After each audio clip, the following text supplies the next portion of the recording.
Bonjour Tracy Dessat, Bonjour. bienvenue sur Mistral TV et sur le festival Sur le Champ. Je suis très heureuse de vous accueillir afin de parler de votre parcours. J'aimerais savoir, est-ce que vous pourriez nous dire d'où vous venez? Oui. Donc en fait, moi je suis née en Inde, donc à Goa, qui est une petite ville, enfin une petite ville. Il n'y a pas de petite ville en Inde, mais c'est une ville en Inde, du coup, qui avait été colonisée par les Portugais.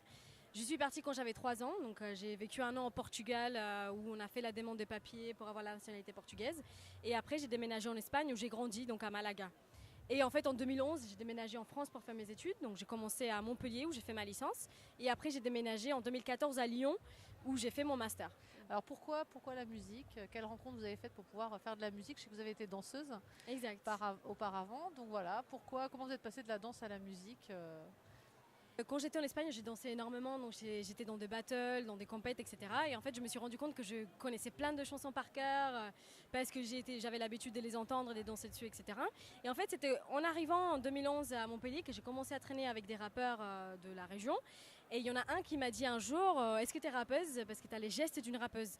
Et là, je l'ai regardé bizarrement en disant, mais non, mais moi je fais de la danse, c'est pour ça que j'ai les gestes. Mais il disait, mais franchement, tu devrais essayer parce que tu connais beaucoup de choses, tu as plein de textes que tu connais déjà. Et en fait, je me suis dit, vas-y, je vais essayer. Et c'est là où je me suis rendu compte qu'en fait, effectivement, j'avais beaucoup de choses à dire, j'avais beaucoup d'idées pour la musique. Et en fait, c'est là où je me suis mis à fond, à m'entraîner sur des flows, à répéter, à prendre des chansons que je connaissais déjà, mais vraiment à comprendre la structure, etc. Et c'est parti de là, en fait. Quelles sont vos influences justement? Est-ce que tout cela a influencé tout ce que vous faites aujourd'hui dans vos créations? Ouais. Donc en fait, j'ai écouté beaucoup de musique très variée quand j'étais jeune, surtout quand j'ai grandi en Espagne, j'écoutais beaucoup de flamenco, de reggaeton et de musique latine. Et donc c'est pour ça qu'il y a toujours ces côtés dansants qui iraient bien dans mes musiques. Après, quand j'ai découvert le hip-hop pendant mon adolescence, parce que mon frère était obsédé du hip-hop, c'est là où je me suis dit qu'en fait, il y avait un message important à porter dans la musique aussi. Je me suis vite identifiée avec le hip-hop parce qu'il y avait des revendications qui étaient portées par des gens qui n'avaient pas forcément la parole dans la société. Et en fait, qui portaient des messages avec lesquels je m'identifiais. Le fait d'avoir une mère célibataire, le fait de vivre dans des conditions un peu précaires. D'avoir vécu un petit peu dans le monde entier aussi, Exact. Vous avez vraiment touché à plein de cultures différentes, donc ça a dû énormément influencer votre musique. C'est ça.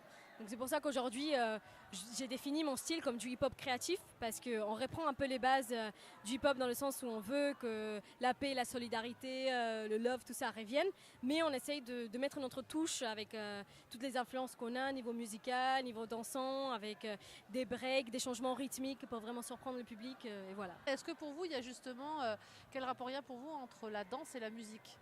Ils sont vachement liés. Déjà, on ne peut pas vraiment faire de la danse sans la musique. Et pour moi, on ne peut pas faire de la musique sans penser à la danse. Mais c'est pour moi parce que j'ai ce parcours. C'est vraiment un beau mélange. Ouais.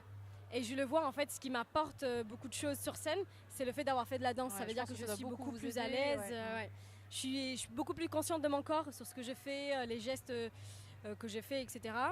Et je pense que c'est un peu ma marque de fabrique, c'est vraiment la musique dansante. Parce que c'est vraiment ce que je cherche quand j'écoute de la musique, c'est de pouvoir bouger, c'est de trouver un bon flow, un lien bon entre vibe. la musique et la danse, justement. Ça. Tracy, donc pourquoi ce nom Tracy Dessat? Expliquez-nous. Donc en fait, j'ai pris beaucoup de temps à réfléchir à quel nom d'artiste je voulais avoir et j'ai essayé plein de trucs. Mais c'était dur de trouver un nom qui n'existait pas ou qui n'avait pas été utilisé avant. Et à un moment, je me suis demandé qu'est-ce qui m'identifie le plus. Et je me suis dit, c'est vraiment mon nom et mon prénom. Parce que j'ai un prénom Tracy qui est un prénom anglais, un nom de famille Dessat qui est un nom portugais. Et du coup, ça représentait parfaitement mon parcours. Et le mélange, exactement. Le mélange culturel. Et voilà, donc je me suis dit, vas-y, c'est un risque, parce que c'est quand même ton nom, ton prénom, c'est-à-dire que tu peux vite être retrouvé, etc. Mais c'est le risque que j'ai pris pour dire, je suis honnête jusqu'au bout. Même mon nom, il est vrai, quoi. Alors, parlez-nous un peu de votre groupe. Comment il s'est créé? Avec qui vous travaillez? Ouais. Donc moi, je rappe depuis 5 ans, plus ou moins. Et en fait, j'avais commencé toute seule dans mon coin, bien sûr. Je démarchais toute seule, etc. Et j'arrivais pas vraiment à trouver des DJ parce que c'est dur de trouver quelqu'un qui va s'impliquer dans ton projet alors que tu es émergent. C'est dur de trouver quelqu'un qui est bon. Aussi. Et voilà, souvent les DJ sont des hommes et donc quand tu les abordes, souvent ils vont penser d'autres choses. Ou des fois ça peut être difficile de travailler avec des hommes parce que souvent on a des façons différentes de faire, de parler, de communiquer, etc.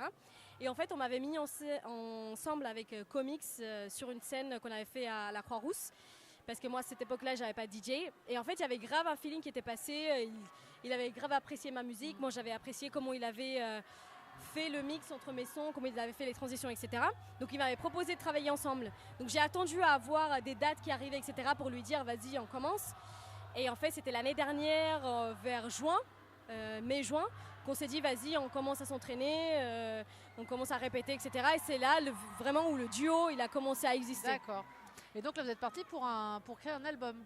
Exact. Donc cette année, on a été signé par le label Ovastand, qui est un label parisien. Et du coup, on prépare un album pour février 2019. Ah, super. Et donc sur ce festival, alors, qu'est-ce que vous en avez pensé? Vous avez joué tout à l'heure à 19h30. Voilà. Qu'est-ce que vous avez ressenti sur ce festival sur le champ?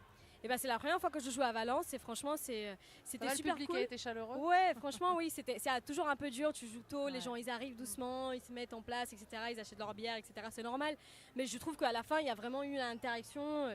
Et quand je suis descendue des scènes, il y a plein de gens qui sont venus me voir. Donc c'est ça qu'on garde. Ouais, Même super. si sur la scène, en fait, des fois, on fait des scènes avec 5000 personnes et il y a une ambiance de ouf, mais personne va venir te voir derrière. Mais au moins sur des petites structures, Voilà. on peut plus facilement même vous parler après le concert. Oui, c'est ça. Donc je vais toujours à la rencontre des gens pour avoir leur retour, pour avoir leur feedback et voir s'ils ont kiffé. Et ça fait plaisir de voir qu'il y a des gens qui se rapprochent et qui te disent qu'ils ont aimé, qu'ils ont fait des vidéos de toi et tout ça. Donc, en tout cas, merci beaucoup. On vous souhaite une belle continuation, un bel album. Merci et beaucoup. à très bientôt. Merci Mistral TV.